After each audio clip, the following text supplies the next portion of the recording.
Okay, the partner one, the Institute of Biotechnology, worked in two work packages, package 1 and 4.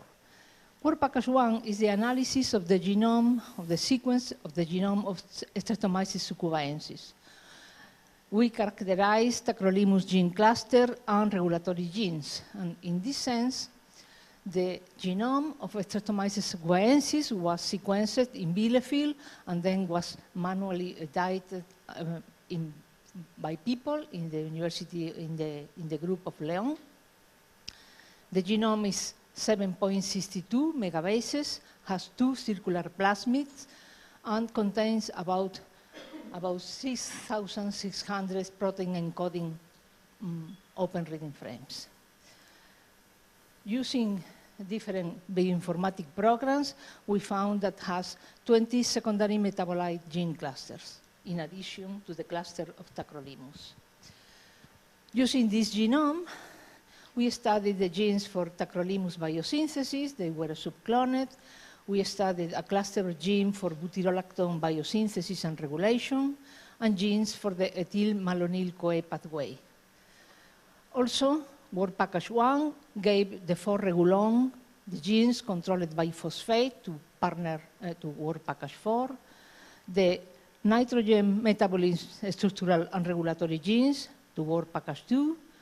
The genes relate to oxidative stress to package 3, and cluster for other metabolites to work package 5. This is the tacrolimus gene cluster.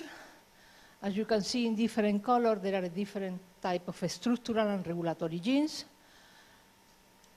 We were at the beginning interested in the regulatory genes. The regulatory genes are 3, are the FKBR, FKBN, and all R genes. These 3 genes are regulatory genes of different types. This one resulted not important. I mean, all R was not interesting.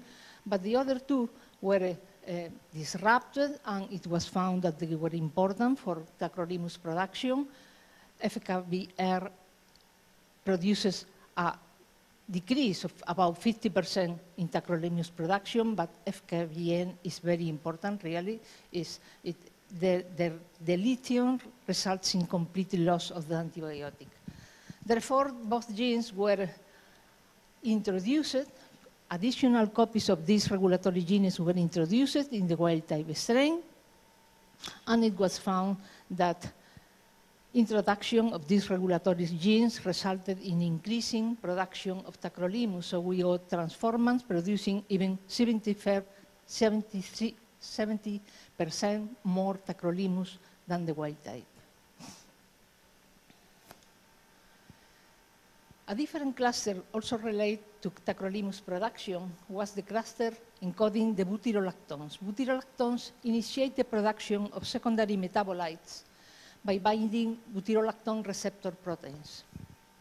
And we found a cluster in the Streptomyces succubaensis genome that contains 2 genes for butyrolactone receptor proteins, 2 genes for butyrolactone synthetases, and 2 genes for regulatory sharp proteins, which are proteins related to antibiotic production, regulatory proteins for antibiotic production. So the BUL-R and BUL-R1 and 2 genes were overexpressed, the proteins were purified, and these purified proteins with EMSA studies and footprinting allowed the detection of different boxes for binding. These are the boxes, are 28 palindromic sequences and are located in all these positions. And to understand the importance of these genes were separately deleted and the effect on production was studied. BUL-R2 was not important, but BUL-R1 was essential. The deletion of this gene resulted in an 80% decrease in production of tacrolimus. The other genes were of medium importance. BUL-S1 and S2 decreased a little bit the production of tacrolimus, and the 2 regulatory genes increased the production, probably by cross-regulation. So In this point, we know that it's possible to get better producer strains by increasing the copy number of the BULR gene, BULR1 gene. Work Package 4 has to study the regulation by phosphate of tacrolimus production. Tacrolimus production is very dependent on the phosphate present in the medium. If phosphate is high, then there is no production of the compound or is very delayed. Regulation by phosphate in Streptomyces is similar to regulation of phosphate in E. coli. There is a two-component system for R, for P. For R is a sensor. For P is a binding protein that is phosphorylate and bind to specific phoboxes in the genes that are controlled in the regulon. All the genes for the regulon have been located in Streptomyces succubaensis, and most of them have been subcloned in cosmids. Also, many phoboxes have been found in Streptomyces succubaensis. But the main objective of this part of the project was to disrupt the 4R, 4P genes in order to get strains that were deregulated and could grow and produce in the presence of high phosphate concentration. Unfortunately, all the attempts to disrupt the 4P gene were unsuccessful. We only got single crossover recombinant, even using 3 different strategies, completely different strategies to get the double crossover recombinant. We used the redirect approach, which is the classical approach, positive selection for double crossover recombinant, and a modification of this second process with a thermosensitive replicon. No 4P deleted mutants could be either obtained even after thousands of colonies studied.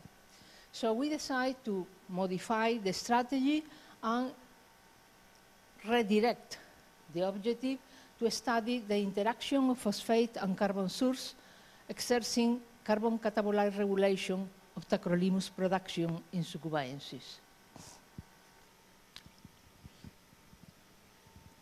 Production of tacrolimus was studied in Mg medium, and we found that maltose, sucrose, and other sugars produce a large amount, permit the production of large amounts of tacrolimus, but glycerol, and especially glucose, did not permit the production of tacrolimus, so it was a clear carbon catabolite regulation.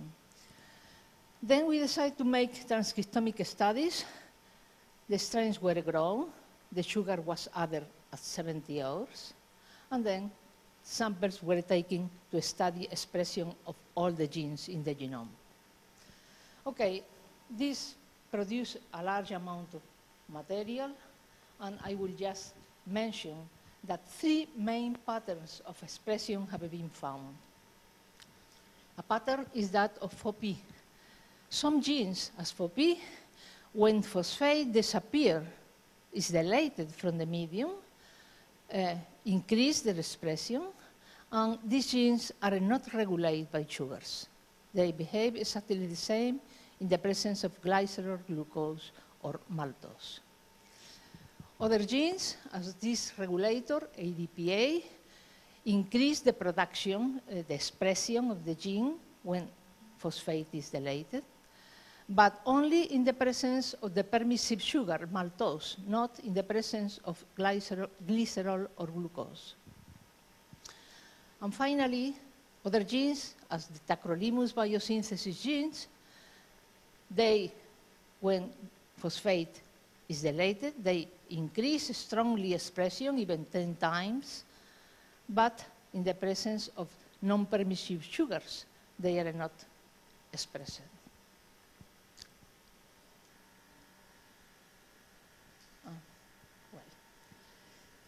Okay.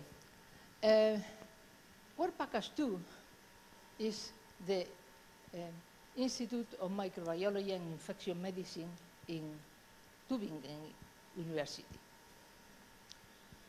This group is working on the regulation, nitrogen regulation of primary metabolism and biosynthesis of tacrolimus, and looking for nitrogen that regulate mutants.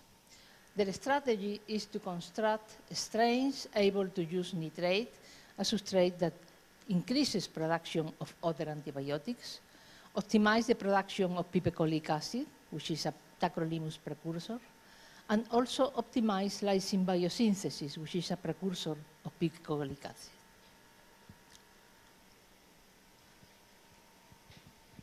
When the genes for nitrogen regulation were studied in Streptomyces succubaensis, it was found that these clusters were different from those of Streptomyces salicolor. Most of the genes were there, but all this group of genes here are absent from Streptomyces succubaensis genome. These genes are for nitrate assimilation, nitrate transport, and nitrite reductase, and a gene for a regulator, NNIR. In fact, Streptomyces succubaensis grow very well on ammonium, glutamine, glutamate, arginine, but is not able to grow on nitrate. So thinking that perhaps it was interesting to get strains able to use nitrate because perhaps they will produce more tacrolimus, the group studied the utilization of nitrate by Streptomyces. In salicolor, there is a regulator which activates a gene for transport of nitrate, and then the nitrate reductase and the nitrite reductase. And salicolor gives a very good nitrate to nitrite assay and indicating that this is working. But in the case of succubaensis, this gene is not present. Perhaps there is a second gene for the transport of nitrate, and perhaps there is a second gene for reduction of nitrate. They are other genes, are not very similar, but they are there in the genome.